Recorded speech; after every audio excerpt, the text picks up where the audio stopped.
A Ukrainian unit just achieved the impossible against Russia. Scratch that. 3 Ukrainian units just did the impossible, and Putin's latest push against his enemy lies in tatters.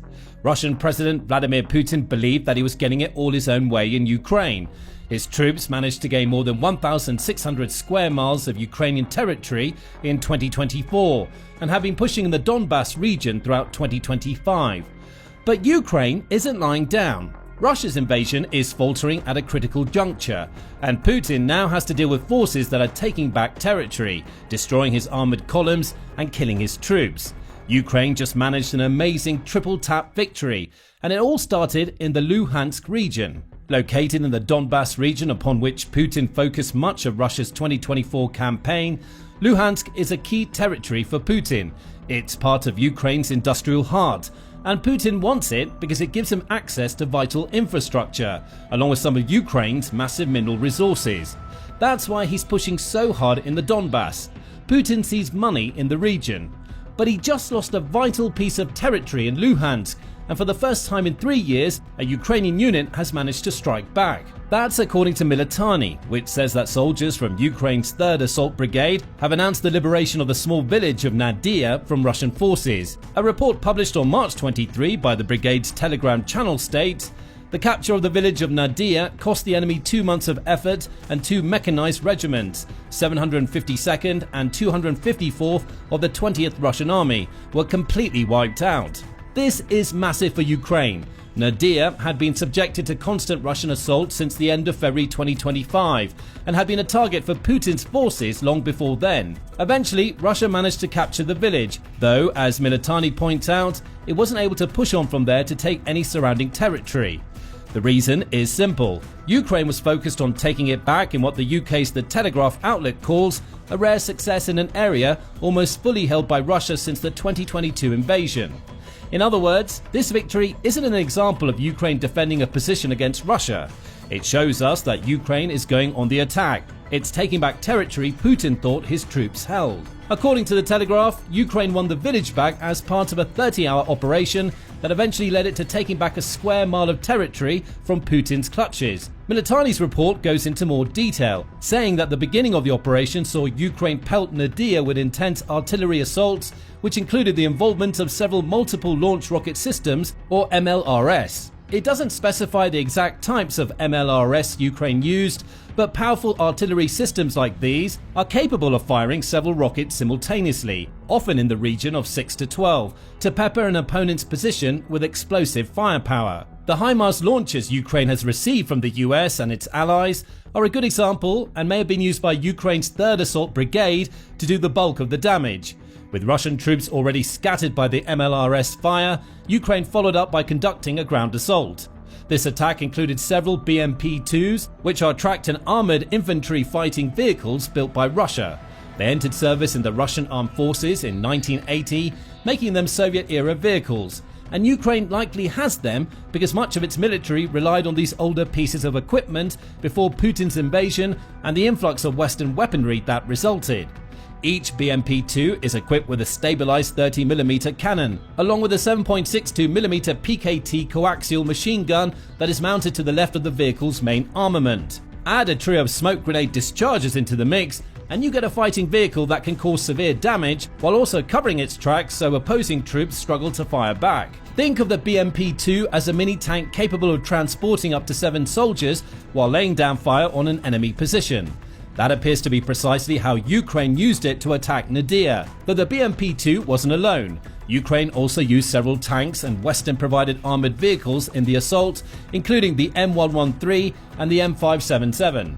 The M113 is crewed by 2 people and has a combat weight of 12.3 tons. It's also capable of carrying up to 11 passengers and is protected by fully enclosed armour made using 5083 aircraft quality aluminum alloy.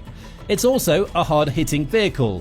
The M113 is usually fitted with a .50 caliber M2 Browning machine gun as its main armament.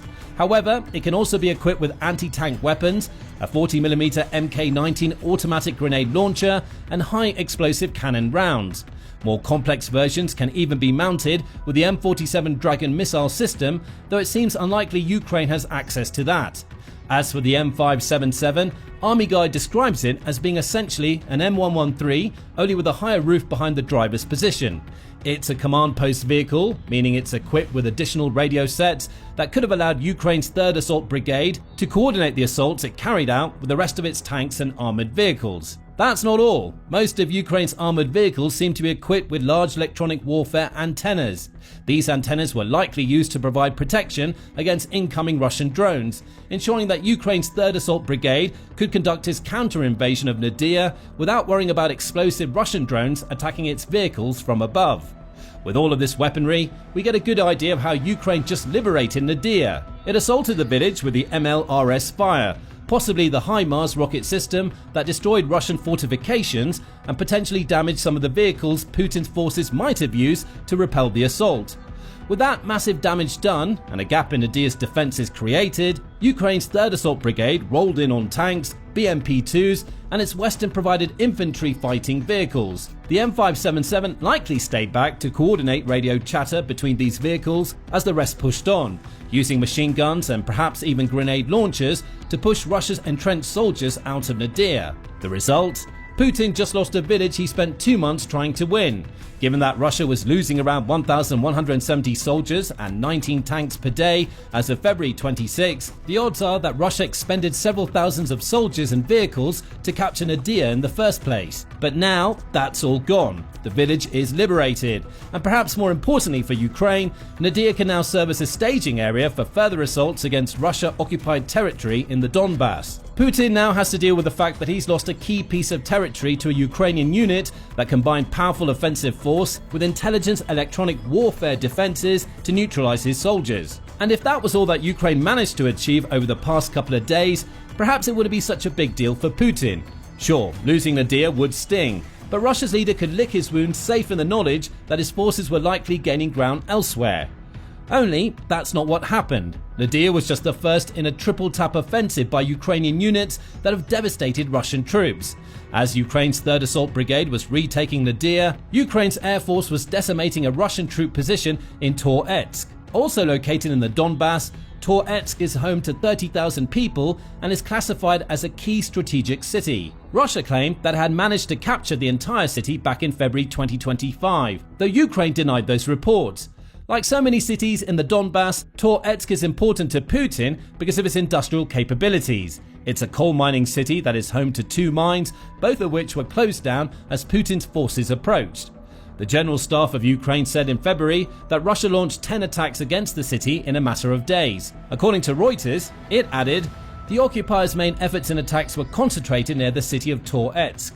Ukrainian servicemen repelled all enemy attacks. This was followed up by a spokesperson for the Ukrainian forces stationed in the city, who said, the defense forces of Ukraine are resisting the overwhelmingly superior numbers of the Russian aggressor, inflicting devastating losses in personnel and equipment. Taking Toretsk would be huge for Putin. Beyond the city's coal mining facilities, Toretsk could also act as a regional hub positioned on high ground, which would allow Russia's forces to advance into Ukraine's northwest while compromising regional logistics. Ukraine couldn't allow that to happen, which brings us to the second of its triple-tap attacks. According to Ukraine's Armed Forces General Staff, a precise Air Force strike conducted on March 21 has completely destroyed the positions held by the Russian 1st Separate Guards Motorized Rifle Brigade, along with the position held by the 103rd Motorized Rifle Regiment. Both Russian units were hiding in a shelter built into Toretsk. The 1st Separate Guards Motorized Rifle Brigade was previously part of the Donetsk People's Republic, or DPR, which is a separatist movement inside the Donetsk that wants to return the territory to Russian rule. It was absorbed into the Russian military in January 2023, and it's played a key role in Putin's Donbass campaign throughout the war. At the beginning of Putin's invasion, the brigade held a contact line extending from Shirokine to Berkovsky. It later played a part in the captures of Opi-10 and Avdiivka before going on the rampage in southern Donetsk. In the summer of 2024, the brigade also helped Putin capture the Ukrainian village of Prorez. As for the 103rd Motorized Rifle Regiment, fairly little is known about this unit. It's likely a support unit meant to prop up the 1st Separate Guards Motorized Rifle Brigade's numbers, though that isn't certain. Ukraine's Armed Forces General Staff provided more details about the attack, saying on Telegram that airborne assault groups were also among the Russian casualties, as were a team of drone operators. Exact numbers are still being clarified, the General Staff wrote in a post, but the destruction of their shelter and personnel greatly diminishes the ability of the Russian military to operate effectively in the Toretsk axis. Footage published by Euromaidan Press shows just how Ukraine pulled this strike off, using a targeted airstrike that decimated the Dzержinska enrichment facility the Russian units were using as shelter. That facility was located in Toretsk central mine, but now it lies in ruin. That's vital for Ukraine. As the Kiev Independent reports, Toretsk lies just 12.4 miles away from Bakhmut, which has also seen intense fighting between Russian and Ukrainian troops throughout Putin's invasion. The capture of Toretsk would have allowed Putin to use the city as a staging area for future assaults against other partially occupied positions. Taking out the enrichment facility is also a win, though it's one that hurts Ukraine as well, as it can no longer use that facility in its mining operations. However, it's also ensured that Russia can't use that facility if it takes control of Toretsk.